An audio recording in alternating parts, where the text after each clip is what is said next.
পকোড়া খেতে কে না ভালোবাসে, পকোড়া সকলেই আমরা ভালোবাসি। তো দেখো পকোড়াগুলো কত সুন্দর হয়েছে। তো মাই চ্যানেল পংজিয়া অফিসিয়াল। তো আজকের মেনু হবে ভেজ পকোড়া, চলো দেখি। তো বন্ধুরা, আমি এখানে কফিগুলো কুচি কুচি করে ছোট ছোট করে কেটে নিচ্ছি। এরপর আমি বিমগুলো কেটে নিব।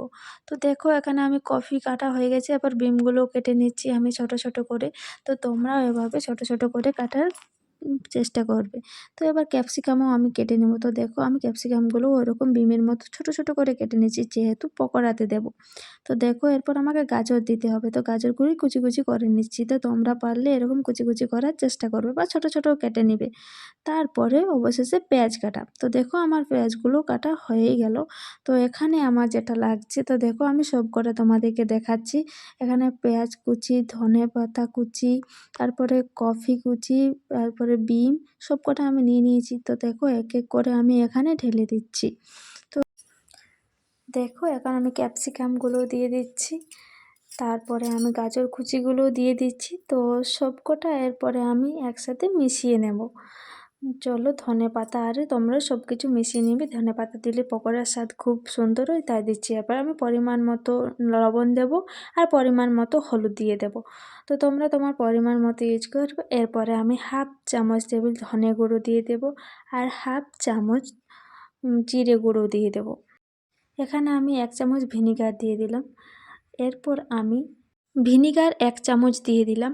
এরপর আমি কাশ্মীরি রেড চিলি পাউডার দিয়ে দিচ্ছি। তোমরা তোমাদের পরিমাণ মতো রেড চিলি ইউজ করবে। এরপর আমি সব শেষে দিয়ে দেব সস। তো এখানে আমি টমেটো সস ইউজ করছি। তো দেখো আমার সসগুলো দেওয়া হয়ে গেছে। এবার মিক্স মশলা হাফ চা চামচ দিয়ে দেবো। এরপর আমি ভালো করে মিশিয়ে নেব। তো দেখে হাত দিয়ে এরকমভাবে তোমরাও মিশিয়ে নেবে। তো দেখো এখানে আমার মেশানো হয়ে গেছে। এরপর আমি সবশেষে অ্যাড করব কর্নফ্লাওয়ার। তো এখানে আমি 1 চামচ দিয়ে দেব। এরপর আমি 1 চামচ বেকিং পাউডার দিয়ে দিচ্ছি। তো দেখো এরপর আমি 2 চামচ মতো বেসন দিয়ে দেব। তো এখানে 2 চামচ মতন বেসন দিয়ে দিচ্ছি। এরপর ভালো করে আমি মেখে নেব। তো দেখো আমি হাত দিয়ে এভাবে মেখে নিচ্ছি। তো এরপর আমি ভালো করে একটু সবকটাকে মিশিয়ে মেখে নেব। তো তারপরে দেখো তেল গরম করতে দিয়ে দিয়েছি। তেল গরম হয়ে যাবে, এখানে আমি সাদা তেল ভেজে নেব। তো তোমরাও দেখো এখানে তেলটা গরম হতে দিয়ে নেবে। তারপর আমি এগুলোকে সুন্দর করে ভেজে নেব। তো দেখো আমি ওটা 10 মিনিট রেখে দিয়েছি। তো তার সঙ্গে আমার তেলটা হয়ে গেছে। এরপর আমি সুন্দর করে পকোড়াগুলো ভেজে নেব।